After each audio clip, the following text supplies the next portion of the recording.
축하드립니다. 감사합니다. 대회 이후에 언더독의 화려한 비상을 이뤄내셨다고 서울까지 소문이 났어요. 제 생각에 언더독이라고 하시긴 너무 유명한 분이 아닌가 싶어요. 자기소개 한번 부탁드리겠습니다. 네, 반갑습니다. 저는 부산에서 뉴스커피를 운영하고 있는 김정진입니다. 저 뉴스커피라는 공간은 우선 커피숍 매장, 그리고 로스팅 공장, 교육장 이렇게 세 가지로 나눠져 있고요. 가끔 대회가 있을 때 KMBC나 KLAC 혹은 월드 대회인 WBC, WLAC 심사 그런 외부 활동도 같이 하고 있습니다. 제3회 IKEIC에서 예선, 그리고 결선 향미평가, 결선 브레인평가의 프로파일이 좀 많이 비슷하신 것 같은데 혹시 이 실제 샘플링 하실 때도 이 프로파일을 사용하시나요? 네, 제가 이카와를 쓰면서 3개의 프로파일을 즐겨 사용하는데 그 중에 가장 메인이 되는 프로파일이 하나가 있어요. 어떤 생두를 만나건 이 프로파일을 가지고 가장 먼저 볶아봅니다. 예선 생두를 처음 받았을 때 역시 이 프로파일로 볶아봤었고요. 그게 결과가 좋은 것 같아서 그대로 예선 때는 제출을 했고요. 결선 생두를 받았을 때는 이 메인 프로파일을 볶았을 때 조금 다크하게 볶였다는 느낌을 받았어요.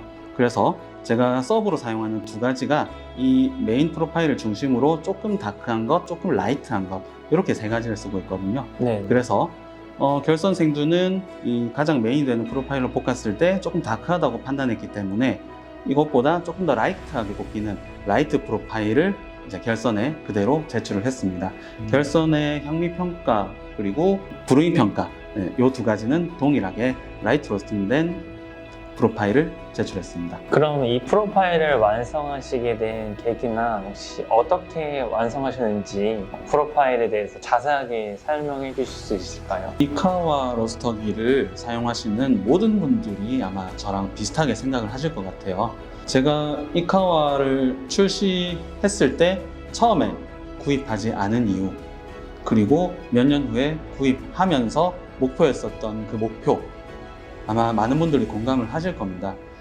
이카와를 구입하시는 분들은 아마도 드럼 로스터기를 병행해서 사용하시는 분들이 좀 많으실 것 같아요. 그런 분들에게 드럼 로스터기를 써오시던 분들에게 이 이카와라는 로스터기가 과연 지금 내가 사용하던 드럼 로스터기와 뉘앙스가 비슷하게 나올 수 있을까? 너무나 다르게 나오진 않을까? 라는 생각을 많이들 하실 거예요. 저도 처음에는 이제 그런 이유 때문에 바로 구입하는 것을 조금 주저했었는데 결국 구입해서 프로파일을 만들면서 든 생각은 딱 하나였습니다. 최대한 드럼 로스터기에서 사용하는 뉘앙스를 비슷하게 한번 재현해 봐야겠다라는 생각을 했었어요. 프로파일을 만들기 위해서 어플리케이션을 설치하고 기본으로 제공되는 프로파일들이 있죠.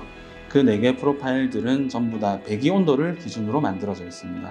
물론 저도 처음에는 이제 그 프로파일을 가지고 로스팅을 했었는데 배기 온도가 자 이렇게 하나의 선으로 설정이 되어 있는데 실제로 생두를 투입해서 로스팅을 시작해 보면은 배기 온도가 급격하게 내려가는 모습을 볼 수가 있어요.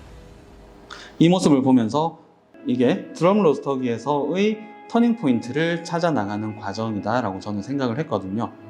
그래서 이 배기 온도를 마치 드럼 로스터기의 빈 온도와 비슷하다라고 생각을 했었습니다. 그렇게 일단 접근을 했고요. 그리고 이 배기 온도를 이렇게 올려나가는 상황의 과정 속에서 이제 인렛 온도도 차츰 오르는 모습이 보이죠.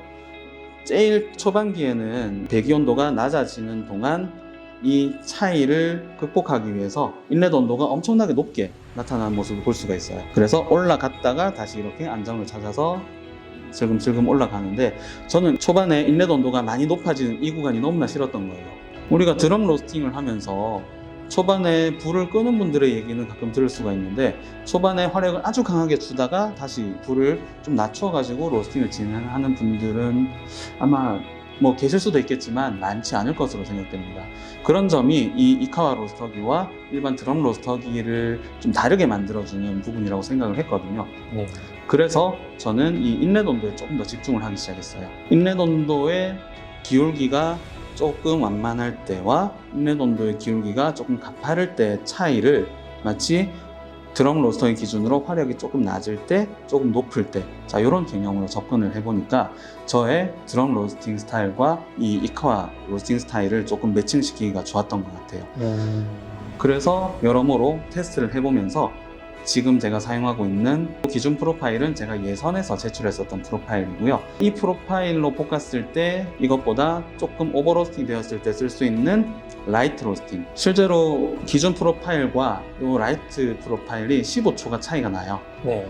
라이트 로스팅 하는 프로파일이 제가 결선에 제공했었던 프로파일입니다. 그리고 간혹 보면은 이 기준 프로파일로 볶았을 때 가끔 충분히 익지 않아서 이제 언더 로스팅이 나는 경우가 있는데, 그런 경우를 대비하기 위해서 역시 15초 더 길게 로스팅을 하는 다크 프로파일을 만들어 넣었어요. 이렇게 3개 프로파일이 완성이 되었고, 이 프로파일을 저는 모든 생두에 현재 다 적용해서 사용을 하고 있습니다. 전부 다 이제 인내 센서만 사용하시고, 네, 라이트는 6분 30초, 네, 그다음에 6분 45초, 네. 다크는 이제 7분 프로파일이죠. 네, 맞습니다. 배출 시간만 조금씩 차이가 있는 거네요. 그렇죠. 시간과 더불어서 이제 온도도 조금씩 차이가 있죠. 3가지 프로파일로 돌리게 되면은 약간의 차이는 있지만 생두마다 특성을 잘 발현시켜주는 프로파일이 차이가 있거든요. 뉴스커피에서는 이제 샘플 로스팅을 하실 때 주로 커피의 어떤 부분을 중요하게 고려하셔서 이제 로스팅을 진행하시나요? 그 뉴스커피에서는 샘플 로스팅뿐만 아니라 이제 모든 프로덕트 로스팅에 있어서도 단맛을 가장 중요시 여기는 편입니다. 단맛 중에서도 엔자이매틱 계열의 단맛을 가장 중요시 여기거든요. 그러기 위해서는 옐로우부터 1차 그랩까지 구간에 가장 더 많은 열을 투입하려고 노력하고 있습니다. 그렇게 했을 때 저희가 의도한 엔자이매틱 계열의 단맛이 잘 살아나는 것을 볼 수가 있었습니다. 이카와 코리아 로스팅 챔피언십에 이제 출전하신 특별한 계기가 있으세요? 사실 제가 선수를 출전하기보다는 심사위원으로서 대회를 먼저 접했어요. 그러다가 어느 순간인지 선수로도 한번 나가보고 싶다라는 생각을 했었거든요. 그러던 찰나에 이제 이카와 코리아 로스팅 챔피언십이 열리는 걸 알게 되었고, 이렇게 출전을 하게 되었습니다. 사실 제가 실제로 1회 때부터 계속 문을 두드렸었어요. 네. 접수가 너무 치열하고 제가 접수를 늦게 하는 바람에 참가를 못했었죠. 대회 준비는 어떻게 진행하셨나요? 제가 이번 출전이 첫 출전이니만큼 평소에 사용하던 이 프로파일이 수준이 어느 정도인지 알아보는 게 우선적인 목표였어요. 그래서 예선 생두를 받아서 제가 평소에 사용하는 메인 프로파일 그걸로 한번 볶아봤는데 결과가 생각보다 괜찮고 나쁘질 않아서 그걸 그대로 제출을 했거든요. 다행히도 결선의 턱걸이로 올라갈 수 있게 되었습니다. 그리고 결선 생두를 받았을 때 똑같이 제가 메인으로 사용하는 프로파일로 볶아봤고요. 그걸로 볶았을 때 조금 다크하게 볶였다라는 생각을 해서 저의 서브 프로파일 중에 라이트 프로파일인 그 프로파일로 다시 한번 볶아서 커핑 및 브루잉을 했는데 결과가 나쁘진 않았어요. 그래서 프로파일을 그대로 제출을 했습니다. 결과는 보시다시피 예선 결과 발표 이후에 파이널리스트 분들 중에는 가장 낮은 순위를 기록하셨지만 결선에서 이제 당당하게 챔피언이 되셨는데 결선 준비하실 때는 어떤 점을 고려하셔서 준비를 하셨나요? 제가 언더독의 비상이라는 표현을 쓴 이유가 바로 이것 때문입니다. 사실 결선에 진출한 12명의 선수들 중에는 제가 꼴찌를 했잖아요. 그래서 어떻게 해야 더 좋은 순위를 결선에서 받을 수 있을까라는 고민을 하면서 준비를 했었어요. 결선에서는 향미평가가 있고 브루잉 평가가 있잖아요.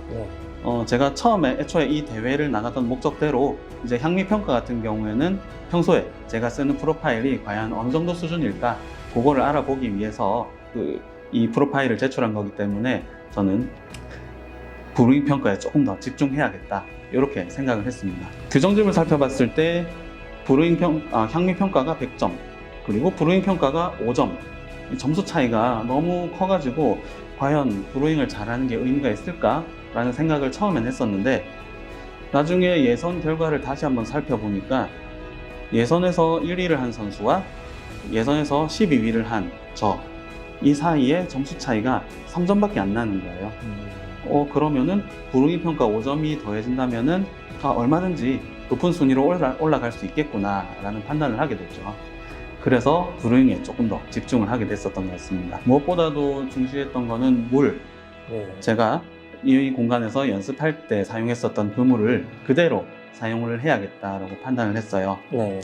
사실 시판되는 생수를 사용했기 때문에 서울에서도 뭐 구입을 할 수 있었지만 혹시라도 뭐 수원지가 다르다거나 혹은 제가 편의점이나 슈퍼마켓을 들어갔을 때 그 동일한 브랜드의 물을 구입할 수가 없다면은 제가 대회를 망치는 게 되기 때문에 네. 부산에서부터 1리터짜리 생수를 네. 들고 갔습니다. KTX를 같이 타고 지하철도 같이 타고 네. 그렇게 해서 성수동까지 무사히 도착을 했었어요. 브레인 평가 때는 공식 필터 물이 아니라 자유였잖아요. 네, 맞습니다. 혹시 그러면 어떤 생수를 사용하셨나요? 제가 행사에 나갈 때 네. 즐겨 사용하는 생수가 있어요. 네. 브랜드 얘기해도 되는 거죠? 아, 네. 저는 아이시스 8.0을 즐겨 사용하는데요. 네. 이 아이시스가 취수원이 여러 군데가 있어요. 네. 그 중에 제가 사용하는 건 충북 청주시 미원면의 아이시스 8.0입니다. 수험지마다 물이 좀 맛이 차이가 다른가요? 네. 그거를 우리가 이제 커피 공부하시는 분들이 많이들 알고 계시는 총 경도와 알칼리도를 측정해 봤을 때 네. 제법 차이가 있다는 걸 느꼈고요. 저희 원두와 접목시켰을 때는 제가 말씀드렸었던 네. 미원면의 물, 미원, 네. 으뜸의 맛. 대회 예선 결선을 진행하시면서 총 3가지 생두를 접하시게 되셨는데 프로파일은 2개를 제출하셨지만 15초 차이 나는 거의 동일한 프로파일을 사용하셨잖아요. 어떤 생두가 가장 결과물에 자신이 있으셨나요? 저는 평소에는 내추럴 가공된 생두를 훨씬 더 좋아하는 편이에요. 네. 그런데 이번 대회에서는 예선 때 사용했었던 워시드 가공된 그 콜롬비아 커피가 가장 기억에 남아요. 처음에 로스팅을 해서 커핑을 했을 때 사실 브레이킹이 다 끝나고 그때까지는 맛이 그렇게 좋다고는 못 느꼈어요. 네. 근데 조금 더 시간이 지나고 약 9분에서 10분 정도가 되었을 때 이 생두가 가지고 있는 정말 좋은 맛들이 다양하게 잘 드러났었거든요.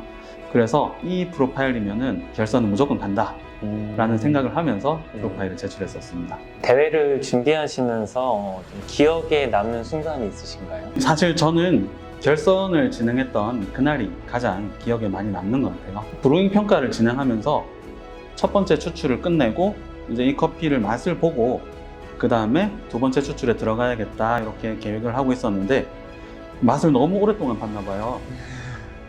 그래서 2번째 추출을 진행하기 위해서 포트에 물을 붓고 물을 끓이기 시작했는데 이게 온도가 너무 안 오르는 거예요.